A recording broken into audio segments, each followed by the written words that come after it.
وزیر اعظم میاں محمد شہباز شریف کا بابا گرو نانک کے جنم دن پر پیغام، کہا پاکستان اور دنیا بھر کی سکھ برادری کو مبارکباد پیش کرتا ہوں۔ بابا گرو نانک دیو جی ایک نظریاتی شخص تھے، انہوں نے امن، برابری، تحمل اور برداشت کا درس دیا۔ میاں شہباز شریف کا مزید کہنا تھا کہ بابا گرو نانک کی انسانیت سے محبت، بین المذاہب ہم آہنگی مشعل راہ ہے، ان کے پیغام سے دنیا کو پرامن اور انصاف پسند بنایا جا سکتا ہے۔ وزیر اعظم نے کہا کہ بابا گرو نانک کے جنم استہان سمیت دیگر گردواروں کی حفاظت کرنا پاکستان کے لیے باعث فخر ہے۔ پاکستان تمام مذہبی اقلیتوں کے حقوق کی حفاظت کے لیے پرعزم ہے۔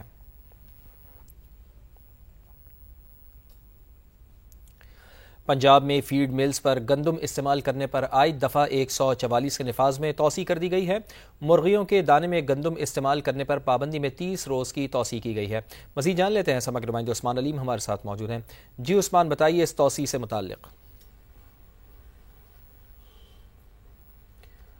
عثمان علیم سے رابطہ کرنے کی کوشش کرتے ہیں۔ آپ کو بتائیں کہ اہم فیصلہ ہوا ہے، پنجاب میں فیڈ ملز پر گندم استعمال کرنے پر دفعہ 144 کے نفاذ میں توسیع کر دی گئی ہے۔ ادھر سندھ ہائی کورٹ میں کے الیکٹرک کی جانب سے نیپرا کے جاری کردہ ٹیرف میں کمی کے خلاف دائر درخواست پر سماعت ہوئی ہے۔ عدالت نے ابتدائی دلائل کے بعد نیپرا کو کے الیکٹرک ملٹی ایئر ٹیرف سے متعلق کسی بھی کارروائی سے روک دیا ہے۔ مزید جانیں گے، نمائندہ سما لیاقت علی رانا ہمارے ساتھ موجود ہیں۔ لیاقت علی رانا، بتائیے عدالت نے کیا احکامات جاری کیے ہیں؟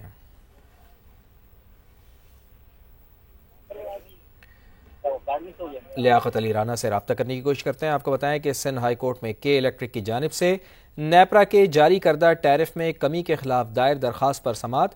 عدالت نے ابتدائی دلائل کے بعد نیپرا کو کے الیکٹرک ملٹی ایئر ٹیرف سے متعلق کسی بھی کارروائی سے روک دیا ہے۔ وفاقی حکومت نے نیا ٹیرف نوٹیفائی کیا تو کے ای کو شدید نقصان ہوگا، وکیل کے الیکٹرک کی جانب سے یہ دلائل دیے گئے۔ اسی پر بات کرتے ہیں، سما کے نمائندے لیاقت علی رانا ہمارے ساتھ موجود ہیں۔ جی لیاقت علی رانا، بتائیے عدالتی کارروائی سے متعلق۔ دیکھیں، سندھ ہائی کورٹ کے ڈویژن بینچ میں یہ آج نیپرا کے اور فیصلے کے خلاف کے الیکٹرک کی درخواست کی سماعت ہوئی۔ عدالت نے اس پر کارروائی روک دی ہے اور ہدایت کی ہے کہ جو نیپرا ٹیرف وصول کرنے کا کہہ رہا ہے اس پر عمل درآمد نہ کیا۔ نیپرا نے 32 روپے پر یونٹ مقرر کیا تھا، جبکہ کے الیکٹرک کا موقف تھا کہ اگر نیپرا کی ہدایت کے مطابق عمل درآمد کیا گیا تو اسے کے الیکٹرک کو شدید نقصان ہوگا اور ممکن ہے کہ اس کو اپنی جو آپریشن ہے وہ بھی آپریشن بند کرنا پڑے۔ تو عدالت نے اس پر فی الحال کارروائی روک دی ہے اور نیپرا کو کے جو عمل درآمد ہے اس پر بھی عمل درآمد روک دیا ہے۔ جی بہت شکریہ آپ کا۔ کراچی ایکسپو سینٹر میں عالمی میری ٹائم ایکسپو کا تیسرا روز، بلوچستان کی قیمتی اور نایاب معدنیات بھی نمائش کا حصہ۔ جامعہ لزبیلا کے طلباء اور طالبات نے اپنے اسٹال پر ریکوڈک کی قیمتی معدنیات کو نمایاں کیا۔ ان معدنیات میں کیا کیا شامل ہے، بتا رہے ہیں سما کے نمائندے مونس احمد۔ دیکھیے، بالکل پاکستان میں صوبہ بلوچستان کے جو ریکوڈک کے ذخائر ہیں ان کے بارے میں بہت بات کی جاتی ہے، لیکن آج کراچی کے ایکسپو سینٹر میں پائمیک 2025 جو نمائش سجی ہے، یہاں پہ ان ذخائر میں سے کچھ نمونے پیش کیے گئے ہیں جو کہ بلوچستان سے لزبیلا یونیورسٹی کے طلبہ و طالبات نے اسٹال لگایا ہے۔ میرے ہاتھ میں بھی اس وقت جو یہ پتھر موجود ہے، بہت ساری اس میں خصوصیات ہیں، اور کیا کیا خصوصیات ہیں یہاں پہ موجود ہیں اسٹال ہولڈر، ان سے بات کرتے ہیں۔ یہاں پر ہم نے اسٹال لگے کہ بلوچستان کے جو سارے منرلز ہیں، جو بھی منرلز یہاں پر یہ سب ہمیں بلوچستان سے ملے ہیں، بلوچستان کے منرلز ہیں، جیسے کہ یہ ڈسٹرکٹ چھاگی کا ہے اور اس میں گولڈ بھی ہے، فائرائڈ بھی ہے اور کوپر بھی ہے۔ ایکسپلور تو ہوئے ہیں لیکن اتنا نہیں ہوئے جتنا ہونا چاہیے ابھی تک، کیونکہ ہمارے پاس منرلز تو بہت ہیں لیکن ہمارے پاس کوئی ذریعہ ہی نہیں ہے، انسٹرومنٹس نہیں ہے، کچھ بھی نہیں ہے۔ بس ہم تو بلوچستان تو فل آف منرلز ہے لیکن وسائل نہیں۔ دیکھیے، بالکل یہاں پہ جو طلبہ و طالبات ہیں بہت زیادہ پر امید نظر آتے ہیں۔ ان کا یہی کہنا ہے کہ یہاں پہ جو بھی منرلز ہیں وہ اس طریقے سے اب تک ایکسپلور نہیں کیے جا سکے ہیں۔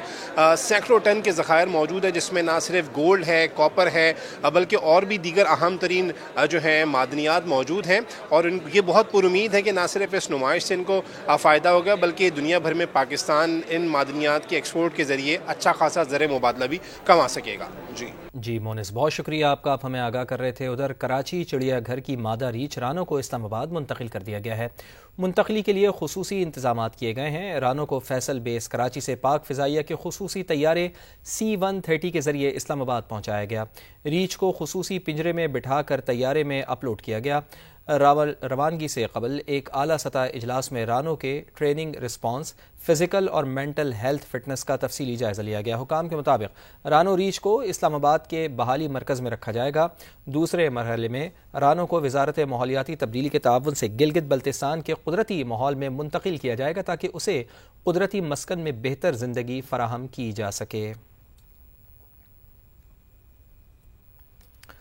پاکستان کی برآمدات صلاحیت سے $60 ارب کم۔ عالمی بینک نے پاکستان کی برآمدات میں اضافے کے لیے سفارشات پیش کر دی ہیں۔ ورلڈ بینک کا لچکدار ایکسچینج ریٹ، کاروباری قوانین اور ریگولیشنز آسان بنانے پر زور۔ ایگزیم بینک آف پاکستان کو فعال کرنے کی بھی سفارش کر دی۔ تفصیلات اسلام آباد سے نمائندہ خصوصی شکیل احمد کی اس رپورٹ میں۔ پاکستان میں برآمدی شعبے کی کمزوری، غیر لچکدار ایکسچینج ریٹ، سخت کاروباری قوانین اور ریگولیشنز برآمدات بڑھانے کی راہ میں بڑی رکاوٹ۔ پاکستان کی برآمدات کا حجم اصل صلاحیت سے $60 ارب کم ہونے کا انکشاف۔ عالمی بینک نے پاکستان کی برآمدات میں اضافے کے لیے اہم سفارشات دے دی۔ عالمی بینک کی رپورٹ کے مطابق پاکستان برآمدی شعبے کو مضبوط بنا کر ترقی کا نیا دور شروع کر سکتا ہے۔ رپورٹ میں ایکسچینج ریٹ کو لچکدار، کاروباری قوانین اور ریگولیشنز کو آسان بنانے پر بھی زور دیا گیا ہے۔ عالمی بینک نے ایگزیم بینک آف پاکستان کو فعال کرنے کی بھی سفارش کر دی۔ عالمی بینک کا کہنا ہے کہ ایگزیم بینک کو فعال کر کے نئی برآمدی فنانسنگ فراہم کی جائے۔ برآمدات میں اضافے کے لیے پالیسی اصلاحات کو بھی ناگزیر قرار دیا گیا ہے۔ عالمی بینک کے مطابق پاکستان کی جی ڈی پی میں برآمدات کا حصہ 16% سے کم ہو کر صرف 10% رہ گیا۔ 200 سرکاری ادارے نجی شعبے کی کارکردگی متاثر کر رہے ہیں۔ سرمایہ کاروں کے منافع کی بیرون ملک ترسیل پر رکاوٹیں ختم کرنے پر زور دیا گیا ہے۔ رپورٹ کے مطابق پاکستان میں بجلی اور لاجسٹکس مہنگی، ڈیجیٹل انفراسٹرکچر کمزور ہے۔ بجلی اور گیس نرخوں میں بروقت ایڈجسٹمنٹ سے لاگت میں کمی ممکن ہے۔ رپورٹ میں کہا گیا ہے کہ زیادہ ٹیرف، سرکاری مداخلت اور ریڈ ٹیپ پیداواری لاگت بڑھا رہے ہیں۔ ٹیرف ریفارمز پر مکمل عمل درآمد سے پیداواری لاگت کم ہوگی۔ ایف بی آر اور کسٹم نظام کو جدید خطوط پر استوار کرنے کے علاوہ افریقہ اور لاطینی امریکہ جیسی غیر روایتی منڈیوں سے تعلقات بڑھانے پر زور دیا گیا ہے۔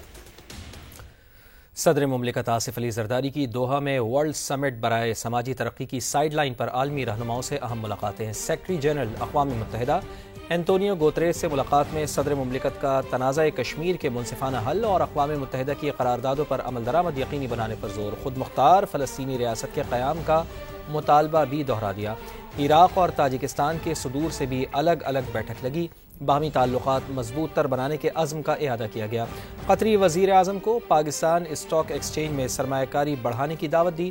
ملاقاتوں میں بلاول بھٹو زرداری، خاتون اول آصفہ بھٹو زرداری اور پاکستان کے سفیر بھی شریک ہوئے۔ اسلام آباد سے ٹکا خان ثانی کی رپورٹ۔ صدر مملکت آصف علی زرداری کا عالمی سماجی ترقی کانفرنس میں شرکت کے لیے دورہ قطر۔ یو این سیکرٹری جنرل اور دوست ممالک کے رہنماؤں سے ملاقاتیں مظلوم کشمیری اور فلسطینی عوام کے لیے آواز اٹھا دی۔